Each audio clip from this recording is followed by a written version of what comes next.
Hi first graders, I hope you're having an awesome Thursday today and you're ready for math. We're going to get started with your number talk, so let's check it out. All right, so I have 3 equations here for you, and all of these equations can use the between fact math fact strategy to solve them. So we've talked a little bit about that strategy this week. What I want you to do is press pause and see if you can use the strategy to figure out each answer, and then we'll look at them together. So press pause and solve each of these problems. Okay, so let's look at the first one. We have 11 plus 9. Now, using the between fact math fact strategy, that's a big mouthful, all you have to do is think about, okay, do each of these add-ins have one number that comes in between them? What number comes in between 11 and 9 on the number line? The number 10 comes in between 11 and 9. So to solve this problem using the between fact math fact strategy, all we have to do is double 10. What is 10 plus 10? 10 plus 10 equals 20. Okay, let's look at the next one. Next, we have 7 and 5. What comes in between 7 and 5? The number 6 comes in between 7 and 5. So just double 6 plus 6. 6 plus 6 equals 12. 7 plus 5 equals 12. Last one, we have 8 and 6. What number comes between 8 and 6 on the number line? 7. So we just need to double 7. What is 7 plus 7? 7 plus 7 equals 14. Just like 8 plus 6 equals 14. All right, let's move on to our word problem of the day, and we'll keep working on the between math fact strategy as February goes on. But if you know your doubles, knowing your doubles really will help you to solve those between fact math fact strategy problems. Okay, we're going to get our apps check ready for our problem of the day. And oopsie, here it is. Let's read it together. There were 8 softballs and some baseballs in the bucket. Altogether, there were 14 balls. How many baseballs were there in the bucket? Okay, let's listen one more time, and I want you to listen carefully for the question that we're being asked. There were 8 softballs and some baseballs in the bucket. Altogether, there were 14 balls. How many baseballs were in the bucket? All right, what question do we need to answer for this problem? How many baseballs were in the bucket? See, it ends with a question mark, so that helps us to know that's what we need to solve. That's the question that we're being asked. Okay, so we need to know about baseballs. But it may be important to know about everything too to figure it out. Let's go back through because this problem is a little bit tricky. Okay, so there were 8 softballs. So 8 softballs. And some baseballs. Some helps us to know we're not exactly sure how many. So that's a question mark. There were some baseballs in the bucket. Altogether, there were 14 balls. So altogether, 14. That helps us to know that's the total altogether. Okay, let's move on to our plan. This one's going to take some thinking.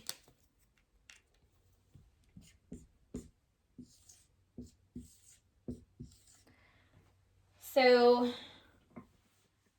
we knew from reading the end, altogether there were 18 balls. Or not 18, sorry, 14 balls. We know that some of them were softballs, and we know some were baseballs, but we don't know how many. We knew 8 were softballs and some were baseballs.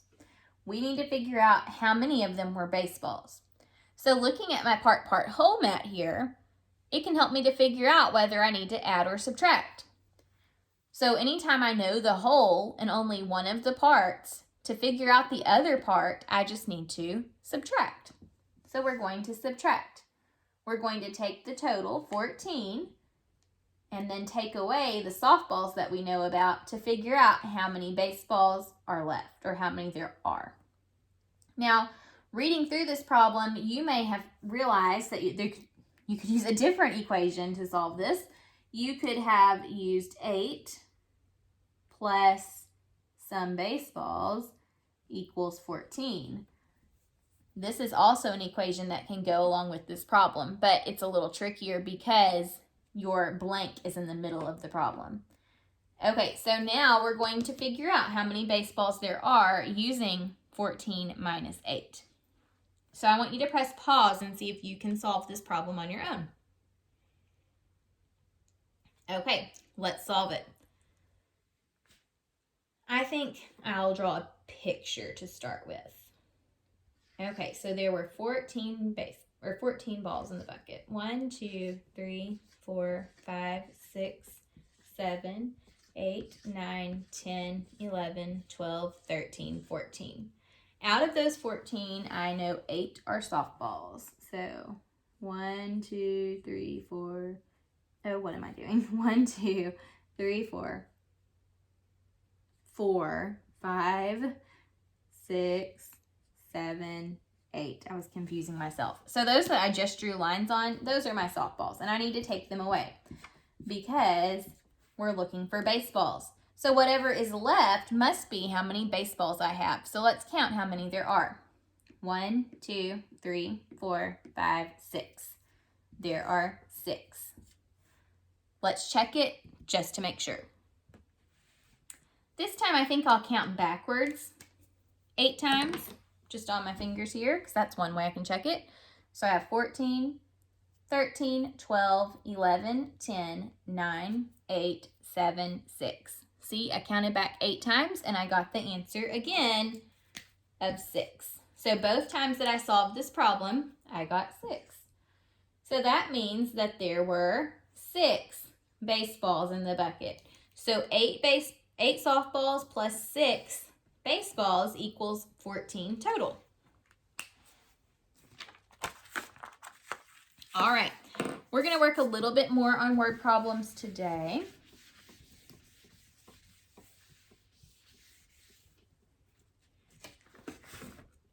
And here's our first one. There are 16 little love bugs sitting on a leaf. 3 more landed on the leaf and joined them. How many love bugs are on the leaf altogether? Okay, so I want you to press pause and try solving this one on your own. Okay, let's see how you did. So when you went to solve this, you should have thought about whether you were adding or subtracting. The problem started with 16 love bugs and then 3 more landed on the leaf and joined them. How many love bugs are on the leaf altogether? I heard 3 words that helped me to know what to do. The word more, joined, and altogether. All 3 of those words help me to know that we are adding. So your equation should have been 16 plus 3 equals, and then that's what you should have solved. Okay, I'm going to draw a fun little picture to solve this today. So we have a leaf. My leaf may not look too great. I'm just going to do my best. Okay, here's my leaf. And on my leaf, there were 16 little love bugs. 1, 2, I think I'm not going to draw legs on all of them. That will take a while. 3, 4, 5, 6, 7, 8, 9, 10, 11, 12, 13, 14, 15, 16. Let me make sure that's 16 before I draw the rest. 1, 2, 3, 4, 5, 6, 7, 8, 9, 10, 11, 12, 13, 14, 15, 16. Okay, we're good to add the next part. 3 more landed on the leaf and joined them. So 1, 2, 3. Okay, how many altogether? Let's count and figure out how many are there altogether. 1, 2, 3, 4, 5, 6, 7, 8, 9, 10, 11, 12, 13, 14, 15, 16, 17, 18, 19.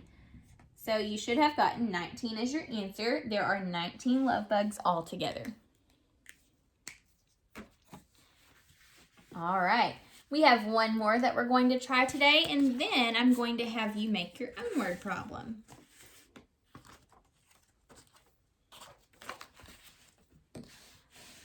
Listen carefully before you try to solve it on your own. There are 5 pink candy hearts and 13 purple candy hearts in a jar. How many candy hearts are there in all? All right, now you may press pause and try to solve this on your own. Okay, let's check your work. So before you solved, you should have thought about whether you are adding or subtracting in this problem. How many candy hearts are there in all? Listening to that question helps me to know that we are adding them all together. So we need to add. Your number sentence should have been 5 plus 13. And we are solving. What does that equal? How many in all? Okay, to solve this one, I'm going to draw me a picture.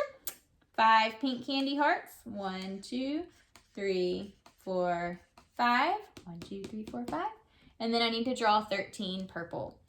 1, 2, 3, 4, 5, 6, 7, 8, 9, 10, 11, 12, 13. Let me count those to make sure. 2, 4, 6, 8, 10, 12, 13. Okay. Now that I've drawn them out, I need to count and add them together. 1, 2, 3, 4, 5, 6, 7, 8, 9, 10, 11, 12, 13, 14, 15, 16, 17, 18. So 5 plus 13 equals 18. There were 18 candy hearts in all. All right. Now I'm going to give you a number sentence, and I want you to try to come up with your own word problem. Don't forget, it's important that a word problem ends with a question. That way, whoever is trying to solve your problem knows what you're asking them to do. Okay, here's the one that I want you to come up with a problem for. Okay, so write a word problem that matches 20 minus 15. You can either write it out, or if someone's at home sitting with you, press pause with them and you can talk about and tell your word problem. So press pause and come up with a word problem. Okay, here's the problem I came up with. It's probably not the exact same one as you because I can't read your mind, but here's what I was thinking. There were 20 roses in the garden. I cut 15 of the roses to put in a vase. Am I done? No, I am not finished because I don't have a question yet. You've got to ask a question for it to be a word problem. So ask a question. My question is, how many roses remain in the garden? Okay, and see, my word problem matches my number sentence because in my word problem, I subtract. I said there were 20 roses in the garden, and then I cut 15 of the roses. If I'm cutting 15 of the roses from the garden, I'm going to have less, right? I'm taking away. So that shows subtraction in my problem. And then my question, how many roses remain in the garden? Remain is another way to say are left. So that again shows that you're subtracting. So do you know what 20 minus 5 is? If you've not already solved it, press pause and see if you can solve 20 take away 5. Okay, I'm going to solve it up here, and I'm going to use an open number line to help me solve it. So I'm going to start at 20, Now 15 has 1 10 in it, so I'm going to do a 10 jump, and then it has 5 1s, so 5 1 jumps. 1, 2, 3, 4, 5. Let's see where we stop. Okay, so 20 take away 10 for my 10 jump is 10, and then count by ones. 9, 8, 7, 6, 5. So 20 take away 15 is 5. To answer my question, there are 5 roses remaining in the garden. All right, guys, you can keep working on making your own word problems at home. Just don't forget to always ask a question at the end. That way it's a true word problem. I'll see you next time. Bye.